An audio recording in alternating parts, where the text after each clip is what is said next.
नमस्कार विद्यार्थी मित्रांनो, आज आपण पाहणार आहोत 2027 या वर्षी टीईटी परीक्षा पेपर 1 मध्ये विचारलेले प्रश्न क्रमांक 101 ते 110 म्हणजेच गणित जी काय आहेत 101 ते 110 या 10 गणितांचं आज आपण इथे विश्लेषण पाहणार आहोत। चला तर मग करूया आपण आपल्या या व्हिडिओला सुरुवात।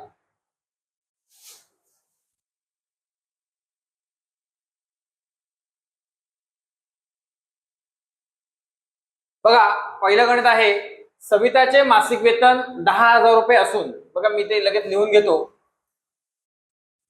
सविताचे मासिक वेतन किती आहे? 10,000 रुपये आहे। ठीक आहे, ते वेदिकाच्या मासिक वेतनाच्या सव्वापट आहे। म्हणजे हे जे आहे हे वेदिकाच्या सव्वापट आहे। मग वेदिकाचे मासिक वेतन कसं आहे? सव्वापट। म्हणजे जर तिचं वेतन x पकडलं तर 5x भागिले 4। आता हे 5x भागिले 4 कसं आणलं तर बघा, आपण एका भाकरीचे 4 तुकडे करतो, बरोबर आहे। त्यातला एक तुकडा म्हणजे आपण काय करतो? पाव पकडतो, पाव हिस्सा, बरोबर की नाही? म्हणजे हा एक आणि हा एक तुकडा म्हणजे काय आला? सव्वा। म्हणजे एकूण किती? 1 2 3 4 आणि 5। 5 भाग किती पैकी? 4 पैकी। हे आपण लहान इयत्तेमध्ये शिकतो, 4थी 5वी 6वी मध्ये। ठीक आहे, तर वेदिकाचे मासिक वेतन किती? 5x भागिले 4। मग हे कशाला? तर 10,000 एवढं आहे। सव्वापट कोणाचे आहे? तर हे वेतन वेदिकाच्या सव्वापट आहे। आणि मग जर आपल्याला किंमत काढायची असेल तर 5x इथेच ठेवणार, हे 10,000 आणि त्याला गुणिले 4 करणार।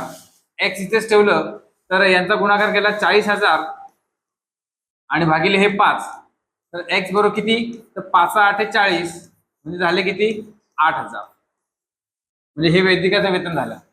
ठीक आहे, पुढे वेदिकाच्या मासिक वेतनाची रक्कम ही आसियाच्या मासिक वेतनाच्या दुप्पट आहे। म्हणजे जर आसियाचे मासिक वेतन कसं आहे तर वेदिकाचं, मग वेदिकाचं किती आहे? आपल्याला x पकडलं तर याच्या किती आहे? दुप्पट आहे। नाही, वेदिकाच्या दुप्पट नाहीये, तर वेदिकाचा अर्ध आहे। ठीक आहे, हिचं दुप्पट आहे। म्हणजेच आपण जर बघितलं तर इथे 8,000 भागिले 2 करावे लागेल, म्हणजेच उत्तर येईल 4,000। नीट समजून घ्या पुन्हा एकदा गणित। आता आपण आसियाच्या मासिक वेतनाच्या दुप्पट असेल, म्हणजेच वेदिकाच्या मासिक वेतनाची रक्कम ही आशियाच्या मासिक वेतनाच्या दुप्पट असेल। म्हणजे याच्या ही दुप्पट आहे, म्हणजे 4,000, ही 8,000 आणि ही 10,000। ठीक आहे, त्यानुसार असेल तर तिघींचे एकूण मासिक वेतन काढायचे। मग तिघींचे मासिक वेतन म्हणजे काय? तर 10,000 रुपये कोणाचं होतं? सविताचं होतं। त्यानंतर वेदिकाचा किती आहे? 8,000 रुपये आहे। त्यानंतर आसियाची किती आहे? 4,000 रुपये आहे। या सगळ्यांची बेरीज केली तर 8 ने 4 12, 2 चला 1 आणि 2 22,000। तर 22,000 म्हणजेच आपल्याला पर्याय क्रमांक 2 हे या प्रश्नाचं आपलं उत्तर असणार आहे। ठीक आहे, बघूया पुढचा प्रश्न। पुढचा प्रश्न आहे बघा, काही मुलांना प्रत्येकी 25 वह्या वाटायचे ठरवले। ठीक आहे, किती वह्या वाटायचे ठरवले? वह्या वाटप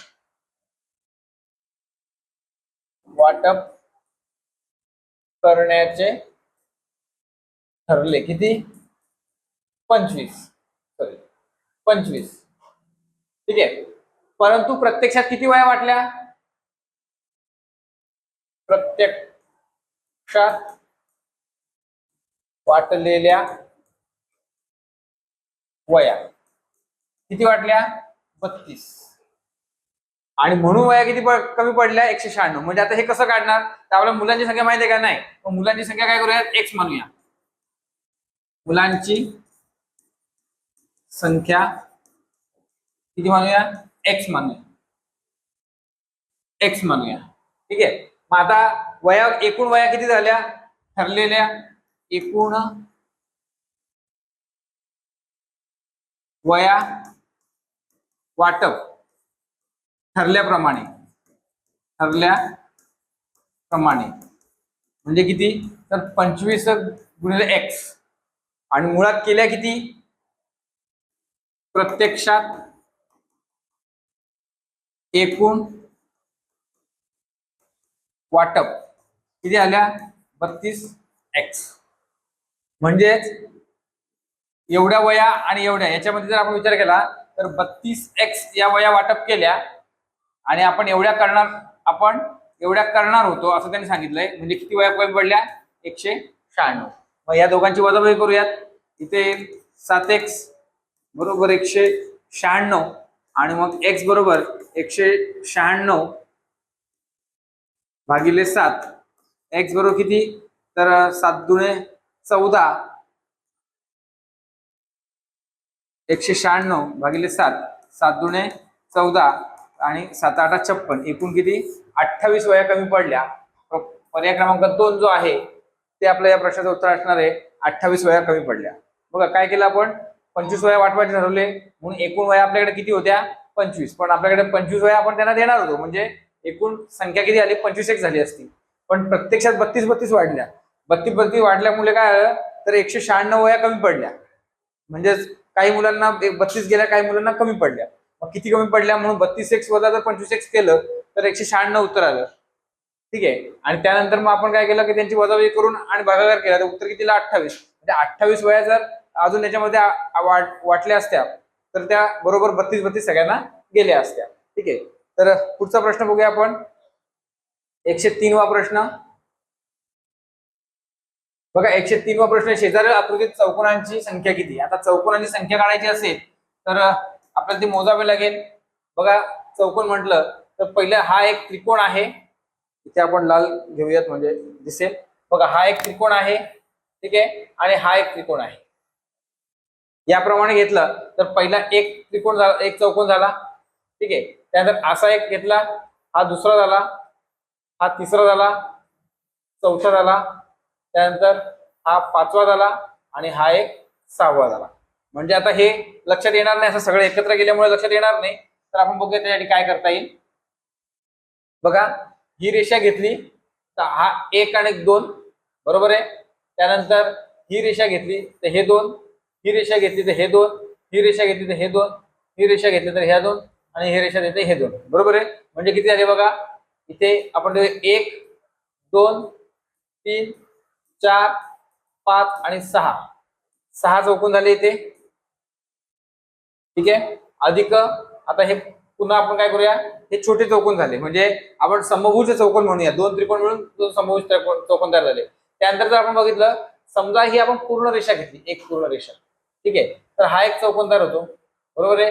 ही रेषा पूर्ण घेतली तर हा एक चौकोन तयार होतो, ही एक रेषा पूर्ण घेतली तर हा एक चौकोन तयार होतो. याप्रमाणे बघितलं तर ही रेषा आपण एक घेतोय तर या साईडचा एक आणि या साईडचा एक, म्हणजे इथे एक, या रेषेवर एक 2 म्हणूया, या रेषेवर 2 तयार झाले. ही रेषा घेतली, या रेषेवर 2 तयार झाले आणि ही रेषा घेतली तर या रेषेवर 2 तयार झाले. तर एकूण किती आले, 2 2 4 आणि 2 6, म्हणजे एकूण 12. एकूण 12 म्हणजेच आपण आता हे तुम्हाला दिसत नसेल तर मी इथे 6 अधिक 6 बरोबर 12 त्रिकोण तयार होतात. किती तयार होतात, 12. तर हे आहे पर्याय क्रमांक 3 या प्रश्नाचं उत्तर. ठीक आहे. पुढचा प्रश्न बघूयात आपण.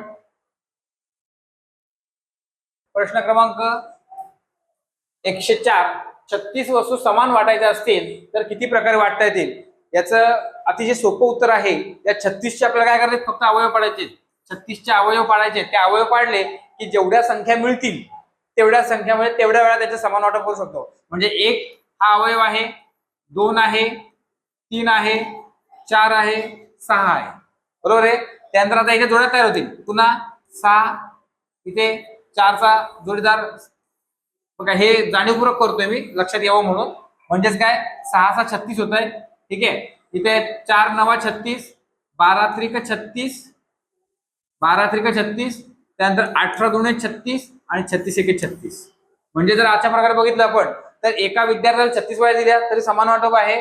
2 विद्यार्थ्यांना 18 वह्या दिल्या तरी समान वाटप आहे. 3 विद्यार्थ्यांना 12 वह्या दिल्या समान वाटप. 4 विद्यार्थ्यांना 9 वह्या दिल्या समान वाटप. 6 विद्यार्थ्यांना 6 वह्या दिल्या समान वाटप. 9 विद्यार्थ्यांना 4 वह्या दिल्या समान वाटप. 12 विद्यार्थ्यांना 3 वह्या दिल्या 3 प्रत्येकी म्हणजे समान वाटप. 18 विद्यार्थ्यांना 2 दिल्या समान वाटप. 36 विद्यार्थ्यांना 1 वही दिली तरी ते समान वाटपच होणार आहे. आणि मग अशा प्रकारे बघितलं तर इथे 1, इथे 2, इथे 3, 4 या दोन्ही अंक सारखे असल्यामुळे एकदाच घेणार. 5, 6, 7, 8 आणि 9 या 9 वेळा आपण तिथे समान वाटप आपण करू. 9 प्रकारे समान वाटप आपण करू शकतो.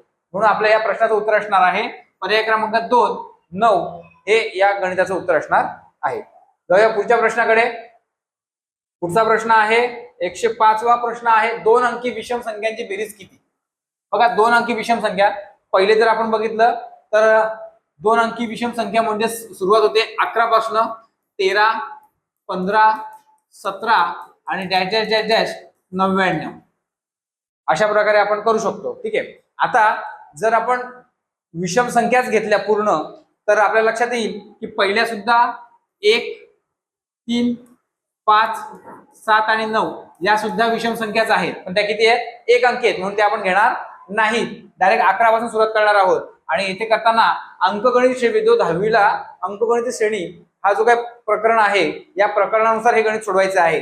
तर पहिलं पद जे आहे त्याला आपण एकतर ए म्हणतो किंवा T1 म्हणतो म्हणजेच ते 11 येत आहे.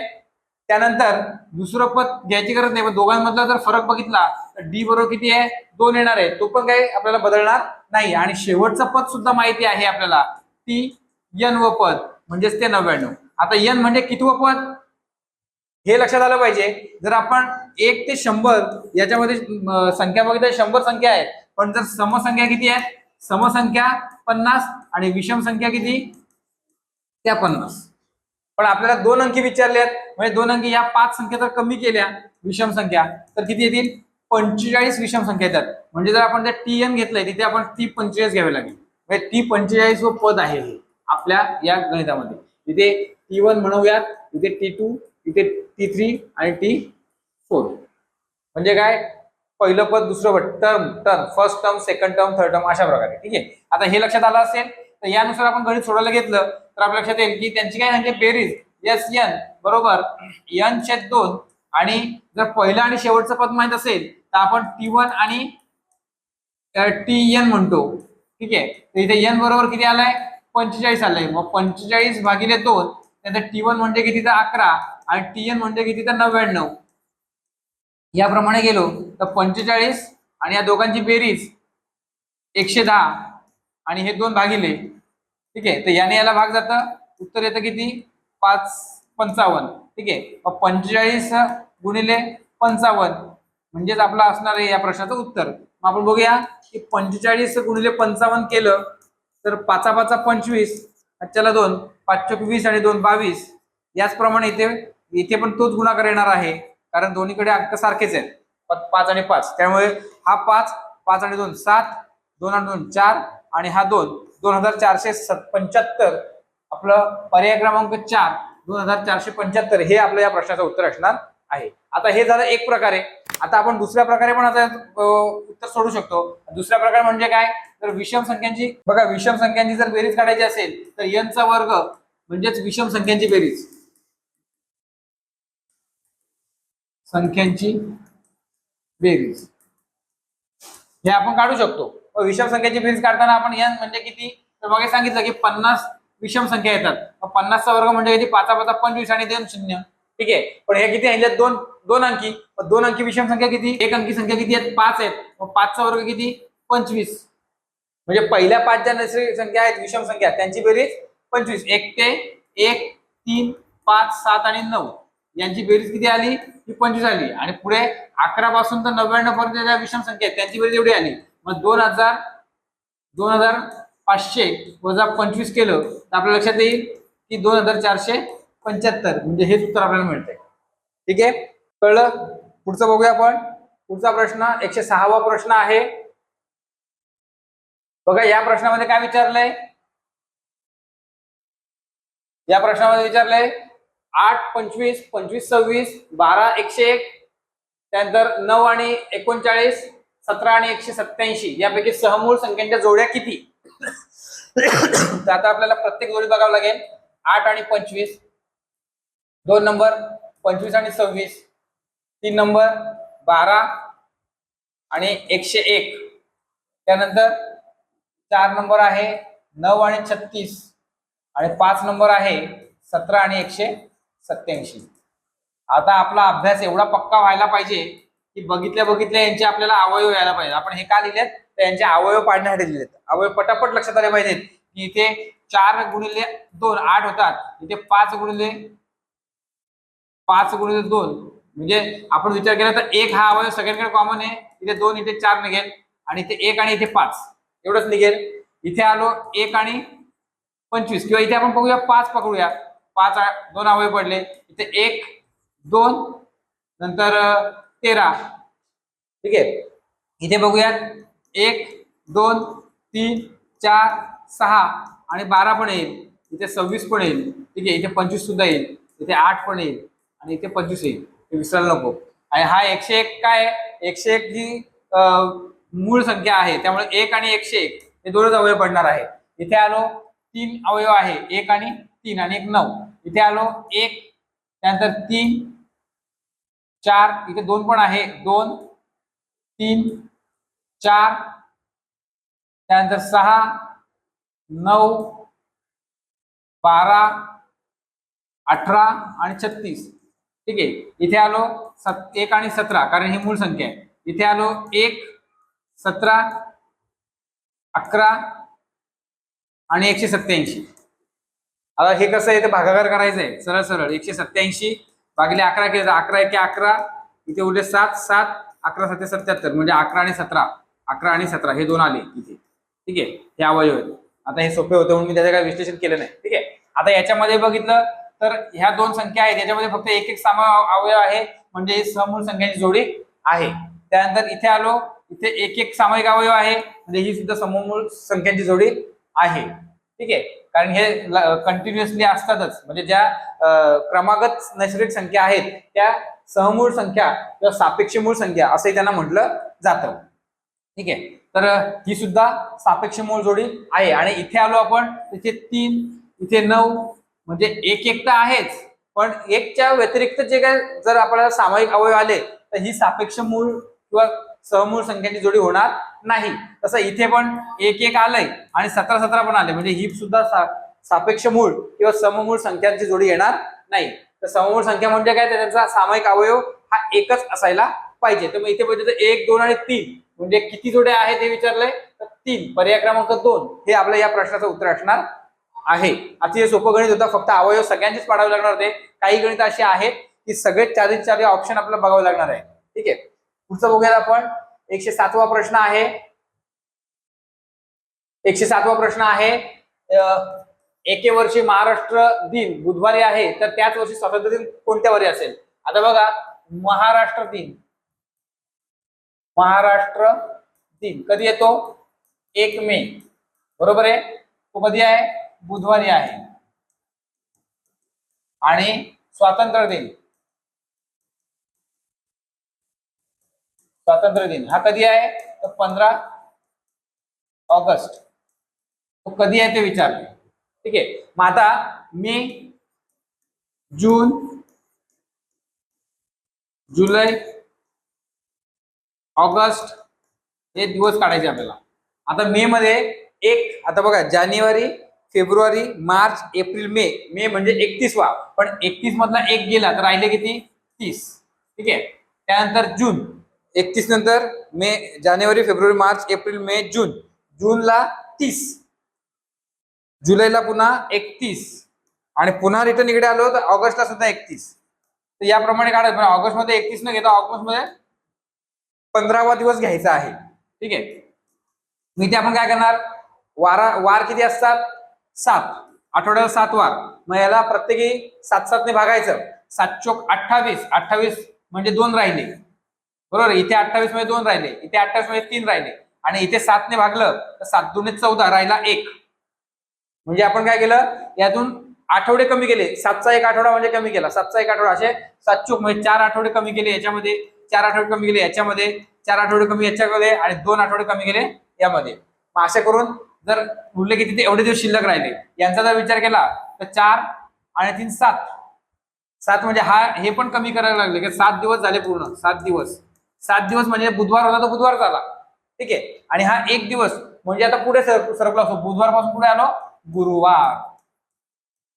गुरुवार काय करायचं, दिवस असे काढायचे. कधी कधी काही ट्रिक्स पण आहेत ज्या वेळोवेळी जेव्हा येतील तेव्हा मी सांगतो, परंतु इथे अशा प्रकारे आपल्याला काढावं लागणार होतं. तर आपल्याला 15 ऑगस्ट रोजी काय असणार आहे, गुरुवार असणार आहे. पर्याय क्रमांक 1 हे आपल्या प्रश्नाचं उत्तर असणार आहे. ठीक आहे, समजलंय. पुढे जायचं. बघा पुढे घेऊया. पुढचा प्रश्न आहे 108वा प्रश्न आहे. 108वा प्रश्न असा आहे, बघा काय सांगितलंय, विशिष्ट रकमेच्या 1/18 पट रक्कम वेदला किंवा 1/5 पट रक्कम आलोकला किंवा 3/8 पट रक्कम सानियाला किंवा 6/11 पट रक्कम वीणाला दिली असेल तर अनुक्रमे सर्वात कमी आणि सर्वात जास्त रक्कम कोणाला मिळेल. आता इथे महत्वाचं म्हणजे एक्स ही रक्कम असेल. ठीक आहे, पण ती पट विचारली. पट म्हणजे सरळ सरळ याला गुणाकार करायचा असतो. आता यांच्या सगळ्यांची रक्कम एकत्र केली तर ती एक्स होणार आहे का, तर असं नाहीये. या रकमेपैकी जर याला तेवढे दिले, जर याला दिले किंवा विचारले, मध्ये किंवा पण टाकले हे लक्षात घ्या. आणि असतं आणि याला एवढे दिले एवढा दिले तर सगळ्यांची एकत्र करून ते एक्स आलं असतं. म्हणून आता इथे गणित कसं येणार आहे, सगळ्यांना सेपरेटली. म्हणजे पहिलं कोण आहे, वेद आहे.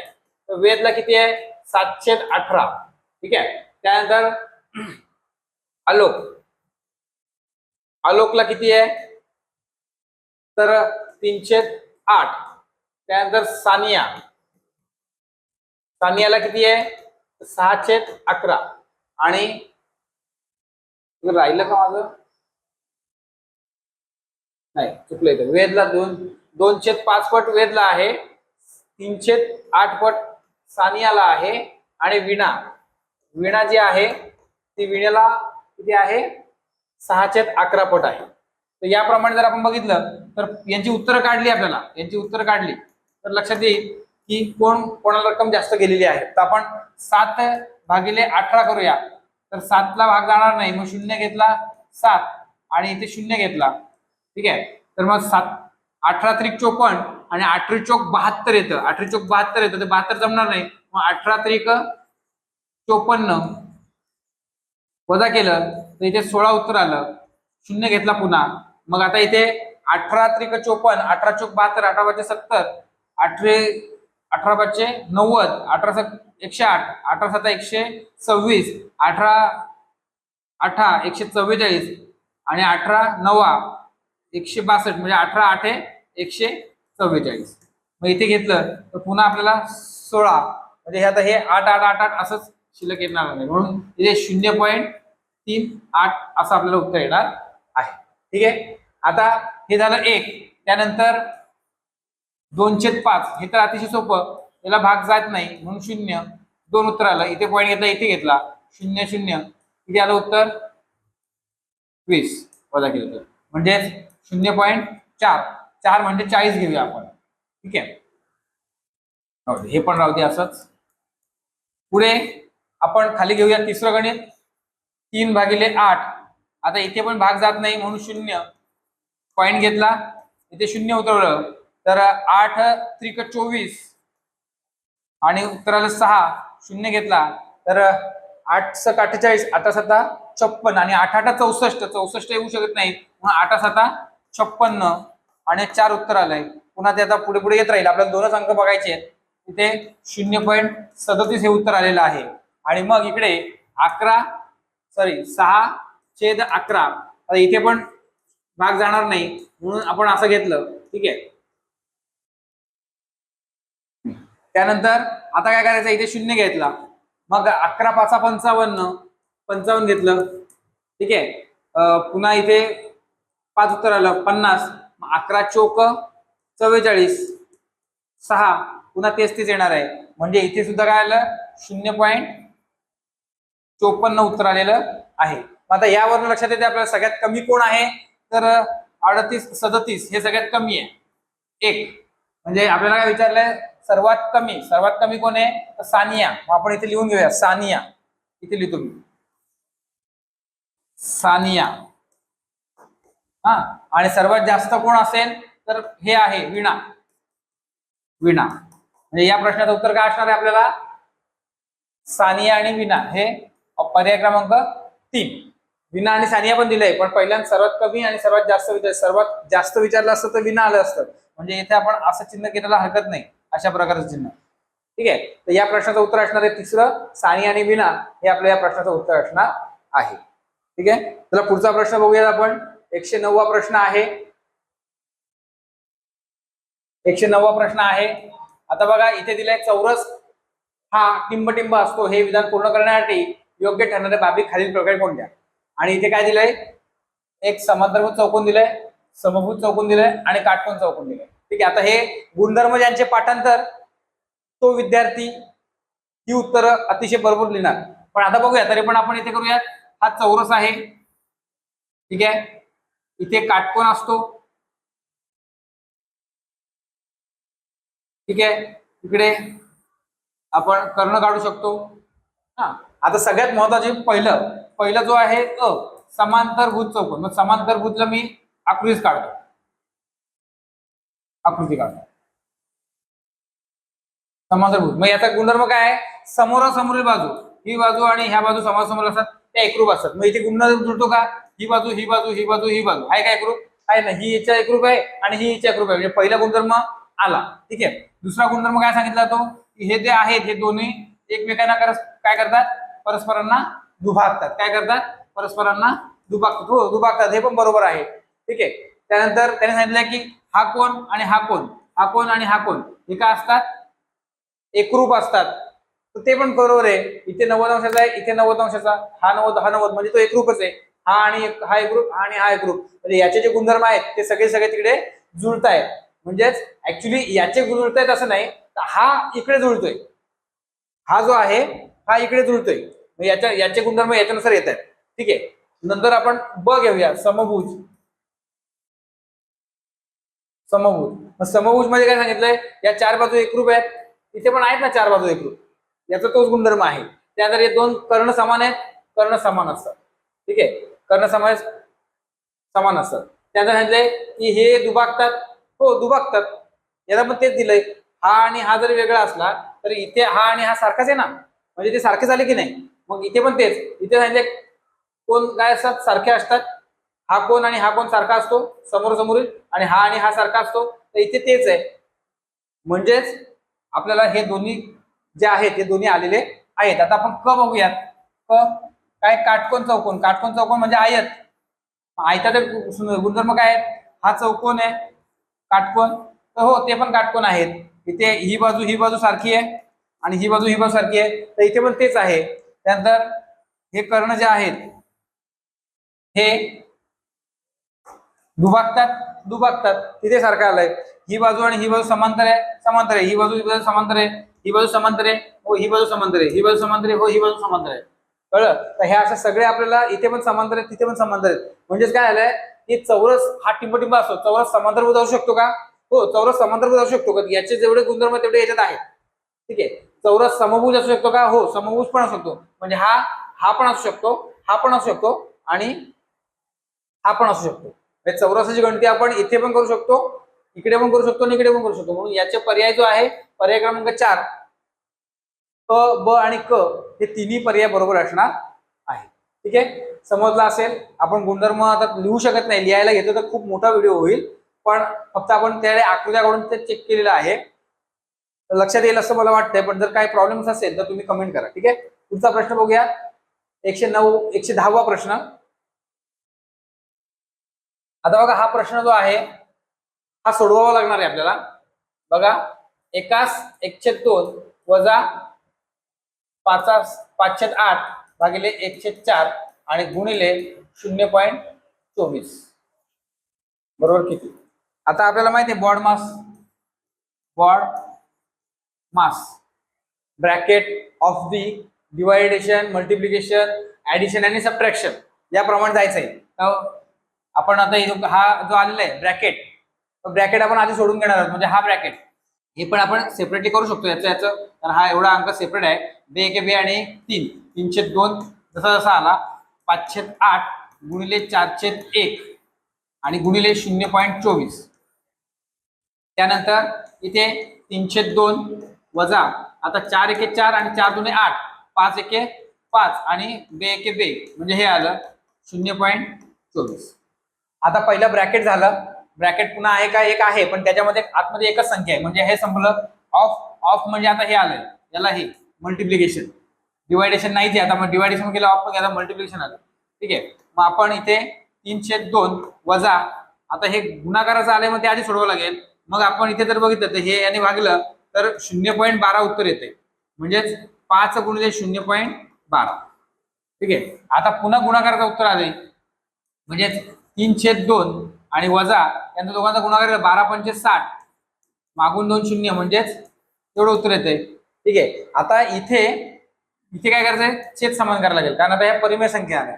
छेद समान करताना 2 सगळीकडे सारखाच येईल. एकाने याला गुणलं 3च आणि याने याला गुणलं 1.20, कारण 0.60 गुणिले 2 केलं तर 2 शून्य शून्य, साइन जोडे 12 2 हाताला 1, बे शून्य आणि 1, आणि मग 1 आणि 2 नंतर पॉईंट, म्हणून 1 आणि 2 नंतर पॉईंट, 1.20 हे उत्तर असणार आहे. ठीक आहे.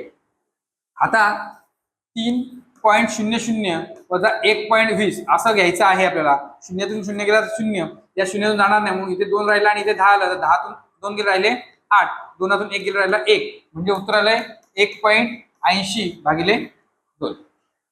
ठीक आहे. आता इथे जर आपण बघितलं तर आपल्या लक्षात येईल की 1.80 आणि भागिले 2 केलं, तर आता इथे पॉईंट नंतर घेऊयात आपण. आपण डायरेक्ट काय करूयात? एकाला भाग देतोय का? नाही, मग 0, मग 0 घेतला 1, हा 8 उतरवला, 2 9 18 आणि म्हणून 0, मग उत्तर काय किती आलंय? 0.9 हे या प्रश्नाचं उत्तर आलेलं आहे. आणि 0.9 कुठे आहे?